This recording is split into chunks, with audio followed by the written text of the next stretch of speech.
자, 그러면 지금부터는 어떤 내용에 대해서 좀 제가 정리를 해드릴 거냐면, 우리나라 저압에서 주로 사용하는 전기 방식에 대해서 잠깐 복습 앤드 예습을 해보도록 하겠습니다. 대표적으로 우리가 이제 저압이다 라고 할 때 사용하는 게 네 가지가 있어요. 자, 몇 가지가 있다고요? 네 가지. 첫 번째가 단상 2선식, 그 다음에 단상 3선식, 그 다음에 삼상 3선식이 있고요. 그 다음에 삼상 4선식이 있다. 여러분들, 제가 이제 저압이라고 했는데요. 사실 이 안에는 어떤 의미가 숨어 있냐면, 우리 옥내 배선을 얘기하는 거예요. 옥내 배선. 우리 건물에서 실질적으로 부하에 연결을 해서 우리가 전기를 사용하는 거 아닙니까? 그랬을 때 그 부하에 전기를 공급하는 방식이 이렇게 세 가지가 있다더라. 그러면 삼상 3선식하고 삼상 4선식은 뭐 그닥 복잡하지가 않아요. 그럼 실질적으로 삼상 4선식은 이렇게 해서 특고와 배전설에 배웠던 거 그대로 똑같이 이렇게 적용하면 되고, 뭐 중성점 접지하겠죠. 요게 삼상 4선식이에요. 그리고 참고로 말씀드리면은 이 가운데 있는 게 뉴트럴 라인 중성선이라고 그랬죠. 중성선은 여러분 청색이에요. 파란색이에요. 여러분 접지선하고 중성선하고 이거를 구별을 못 하시는 분들이 가끔 계세요. 선생님, 중성선하고 접지선하고 같은 거 아닙니까? 여러분 절대 같을 수가 없어요. 왜 그러냐면, 여러분 접지선에는요, 사고가 났을 때 고장 전류가 흐르는 루프입니다. 정상적인 부하 전류가 정상적인 상태에서 이 접지선에는 전류가 흐르는 게 아닙니다. 그러나 중성선은 어때요? 정상 상태에서도 중성선에 전류가 흐를 수가 있죠. 그러니 쉽게 말하면 중성선은 우리가 이제 현장에서 핫선이라고 하죠. 핫라인이라고 하죠. 살아있는 생이야, 생. 중성선 손으로 만지면 돼요, 안 돼요? 큰일 납니다. 물론 이제 접지선도 만지면 안 좋지만 중성선 만지면 바로 감전될 수가 있는 거죠. 생각을 해보세요. 지금 삼상 4선식이면 단상 부하를 이렇게 걸 수 있지 않습니까? 뭐 220V짜리 부하를 이렇게 걸 수 있어요. 그러면 전류가 어떻게 흐르는 거예요? 전류가 뭐 이런 식으로 이렇게 전류가 흐르게 되는 거죠. 중성선에 전류 흐른다라는 거죠. 누가 안 흐른대요? 전류 흘러요. 그래서 만지면 된다, 안 된다? 안 된다. 그래서 얘는 핫선이고 얘는 데드선이에요. 그럼 얘는 언제? 예를 들어서 접지나 누전이 났을 때, 지락이 났을 때, 그때 이렇게 루프를 형성하면서 전류가 흐르는 거지. 정상 상태에서는 접지선에 전류 흐르면 안 되죠. 그럼 정상 상태가 아니게 되는 거예요. 그러면 우리 저압에서 삼상 4선식을 많이 쓰죠. 쓸 때 자주 사용하는 전압이 있어요. 그게 380V/220V 이렇게 표현을 합니다. 그러면은 요 380V가 뭐냐? 성간전압이에요. 나중에 수업 때 많이 나와요. 그래서 미리 여러분 알아두시면 좋고요. 얘는 무슨 전압이다? 상전압이다 라는 거죠. 380V가 성간전압, 220V가 뭐다? 상전압이다 라는 거죠. 얘가 이제 V다 라는 거예요. 이해되셨나요? 그러면은 여러분 우리가 요 그림으로 한번 표현하면 변압기가 이렇게 있어요. 1차 측이 22.9kV라고 할게요. 그리고 슬래시 도면을 봤더니 이렇게 써 있는 거야. 380에 220V 이렇게 쓰여 있어요. 그러면 1차 측 전압은 투투나이고 2차 측 전압이 380V와 220V다라는 의미예요. 여기가 2차 측 전압을 이야기하는 거예요. 그 중에서 얘가 무슨 전압? 선간전압. 얘가 무슨 전압이다? 상전압이다. 그럼 선간전압과 상전압을 둘 다 얻을 수가 있는 결선은 삼상 4선식 무슨 결선? Y결선이다. 그래서 얘가 무슨 결선이 될 수밖에 없는 거야? Y결선이 될 수밖에 없는 거다라는 거죠. 이해되셨나요? 그래서 기본적으로 이러한 스토리를 알고 계시는 게 좋습니다. 단상 2선식은 여러분 좀 썰렁하죠. 옛날에는 110V 또는 뭐 105V 또는 뭐 100V 이러한 전압을 우리가 많이 썼었고요. 현재는 몇 볼트를 주로 쓰고 있습니까? 220볼트를 쓰고 있죠. 또는 문제에 따라서는 전압을 뭐 200볼트로 세팅할 때도 있겠죠. 또는 문제에 따라서는 210볼트가 될 수가 있겠죠. 다 뭐야? 오화야. 엔드가 아니에요. 전압의 종별을 한 가지만 얻을 수 있는 전기 방식이 단상 이선식이죠. 그러면 단상 이선식에서는 여러분 변압기가 무슨 변압기겠어? 당연히 단상 변압기겠죠. 그럼 단상 변압기 한번 이렇게 그려볼게요. 이번에는 삼상이 아니라 단상이니까 그림을 좀 크게 그린 거예요. 아까 전에 여러분 Y결선하고 델타 결선 단상 변압기 세대 그릴 때 제가 코일을 이렇게 뭐 이런 식으로 해서 3개 그리지 않았습니까? 3개니까 이렇게 작게 그리고 지금 단상 변압기가 코일을 좀 크게 그린 거다라는 거예요. 지금 얘가 단상 TR이에요. 그랬더니 아니 선생님 변압기가 1차 측도 있고 2차 측도 있는데 이건 도대체 몇 차 측이에요? 저는 그냥 2차 측 그린 거예요. 그럼 여기 1차 측도 있겠죠. 변압기 코일이 이런 식으로. 여기가 이제 고압이면 2차 측이보다 지금 저압이다 이런 얘기고 그럼 여기는 굳이 내가 지금 궁금한 게 아니거든. 그러니까 생략해도 상관없다라는 거예요. 그러니까 저압 측을 얘기하는 거죠. 그러면은 전력선이 두 가닥이 있죠. 이렇게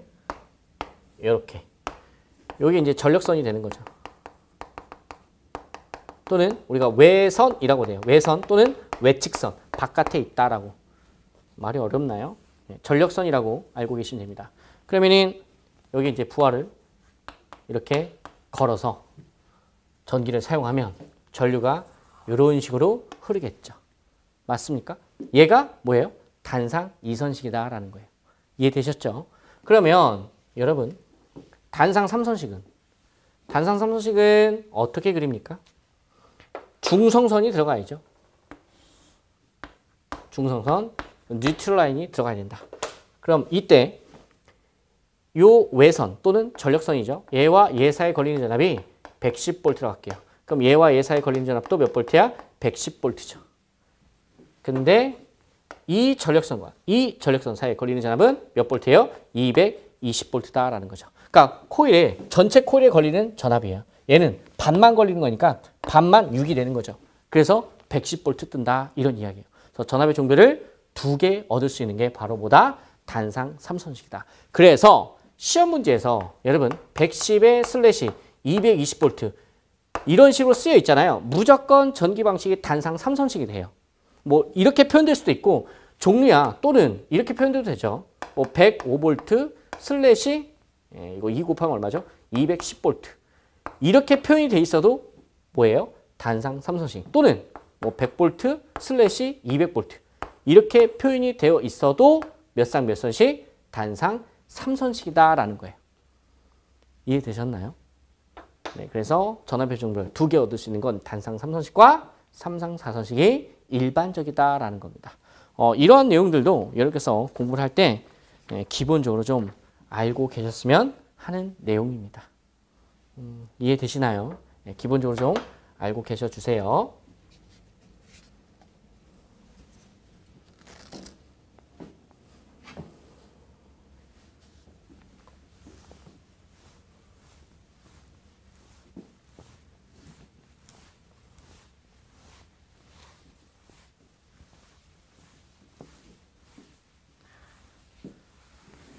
정말 많은 내용들을 지금 수업 시간에 많이 해드리고 싶지만 또 시간이 또 한정적으로 되어 있죠. 그래서 최대한 엑기스를 이렇게 이제 설명드리려고 노력을 하는 거고요. 좀 부족한 내용도 있을 거예요. 걱정하지 마세요. 본 수업 때 정말 아트로 드라이빙 걸면서 여러분 강의를 해드리도록 할게요. 그러니 여러분께서는 2가지만 준비하시면 돼요. 첫 번째, 열심히 공부할 마음의 준비 해주시고 그다음에 2번째는 건강관리입니다. 아프시면 아니 되옵니다. 그래서 아프지 않게 여러분 컨디션 관리 잘 해주세요. 그리고 실기 공부는 빨리 합격하면 좋다라고 그랬었죠. 그럼 어떻게 빨리 하냐? 올바른 공부 방법으로 열심히 노력만 해주시면 되는데요. 사실 되게 간단해요. 근데 그 올바른 공부 방법 상당히 좀 추상적이지 않습니까? 단어 자체가. 각 과목별로 저희 대산전기기술학원에 정말 훌륭한 교수님들이 계십니다. 그분들께서 알려주는 방법대로만 공부를 하시면 정말 빠르게 합격하실 수 있을 것입니다. 예를 들어서 궁금한 거 있으면 물어보세요. 물어보시고 이제 선생님들이 이제 알려주시다가 이렇게 봐요. 그리고 그분의 얼굴을 한번 쳐다봐. 그래서 좀 어려운 문제야. 그럼 그분의 관상을 보고 선생님 이건 그냥 외우는 게 좋겠네요 라고 하면 여러분 암기하는 게 좋겠고요. 그리고 조금 이해할 부분은 좀 이해하면서 암기할 부분은 좀 암기를 하면서 이 두 개를 섞어가면서 공부를 하시면 좋습니다. 그래서 기본적으로 선, 이해, 후 암기. 뭐라고요? 선, 이해, 후 암기. 이게 뭔지 먼저 좀 이해를 하시고 그 다음에 암기를 해줘라. 이러한 내용들이 한 70% 정도 돼요. 그럼 여러분께서 10개의 논점을 배운다면 그 중에서 한 7개는 충분히 이해를 하실 수 있는 내용이다라는 거예요. 그럼 어느 정도 이해를 하고 그 바탕을 두고 암기를 하시면 여러분께서 암기를 하신 게 단기 기억으로 가는 게 아니라 어디로 가요? 장기 기억으로 갑니다. 더 기억이 오래 남는다라는 거죠. 그러면 단기로 갔는지 장기로 갔는지 어떻게 아냐? 처음 볼 때도 신선해. 두 번째로 볼 때도 신선해. 세 번째 볼 때도 신선해. 망한 거죠, 여러분. 그러면 큰일 나요. 가장 안 좋은 게 여러분 어떤 거냐면 이런 거죠. 여러분 이게 웃으실 수도 있으시겠지만 팩트를 말씀을 드리면 공부 방법이 잘못되잖아요. 그럼 이렇게 되는 거예요. 그럼 예를 들어서 이제 공부를 해요. 그럼 나름대로 자기가 이제 어떤 스케줄을 짜서 공부를 하지 않겠습니까? 그럼 열심히 이제 진도가 나가요. 예를 들어서 월, 화, 수, 목, 금, 토, 일, 또 넥스트 윅 또 있겠죠. 월, 화, 수, 목 쭉 계획대로 진도가 나가. 열심히 진도 나가요. 근데 진도 나가는데 이렇게 되는 거예요. 이런 식으로. 여러분 제가 이게 뭐 한 거예요? 네, 지금 혼자서 완전 생 쇼를 하고 있죠, 여러분. 지금 이게 뭐냐면 진도는 진도대로 나갔어요. 열심히. 근데 뒤에가 지금 흔적만 남아있죠. 저는 이게 사실 흔적이라도 보이는데 우리 여러분들께서는 이 영상으로 보니까 흔적이 안 보일 수도 있을 것 같아. 어떨 때는 흔적도 안 남아요. 이렇게 공부를 하면 여러분 얼마나 가슴이 아프겠습니까? 분명히 공부했는데 돌았으니까 다 까먹고 있어. 이렇게 하면 안 된다라는 거예요. 그래서 최대한 좀 이해를 하면서 물론 여러분들 그냥 단순하게 암기를 해야 되는 부분이 당연히 있습니다. 자동제어 기구번호 같은 경우 여러분 비율차동 계정기가 몇 번이냐면 87번이에요. 그럼 그냥 외우는 거예요. 왜요? 저도 몰라요, 여러분. 이렇게 번호를 그냥 외우는 거예요. 부적전압 계정기 자동제어 기구번호 27번입니다. 그냥 이거 외우는 수밖에 없어요. 차단기 52번이에요. 방법이 없어. 외워야 돼요. 근데 이렇게 단순 암기하는 것들은 반드시 그 과목 교수님께서 이건 간단하게 암기해 주세요라고 빼드려요. 그런 부분들은 여러분께서 단순하게 암기를 하면서 딸딸딸딸 암기하면 되는 거예요. 이런 부분을 너무 스트레스 받아 하시면 안 됩니다. 어쩔 수 없죠. 여러분 구구단 암기할 때 우리 초등학교 때 또는 우리 어르신 선생님들 국민학교 때 여러분 우리 구구단 외우지 않습니까? 어떤 큰 의미를 두고 외우는 건 아니죠. 그래서 그러한 단순 암기들은 단순 암기대로 끝내시면 되는 겁니다.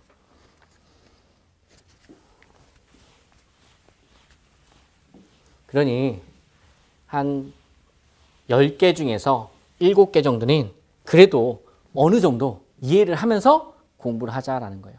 그래서 책만 사서 혼자 공부하는 것은 정말 시간을 갖다가 버리게 되는 겁니다.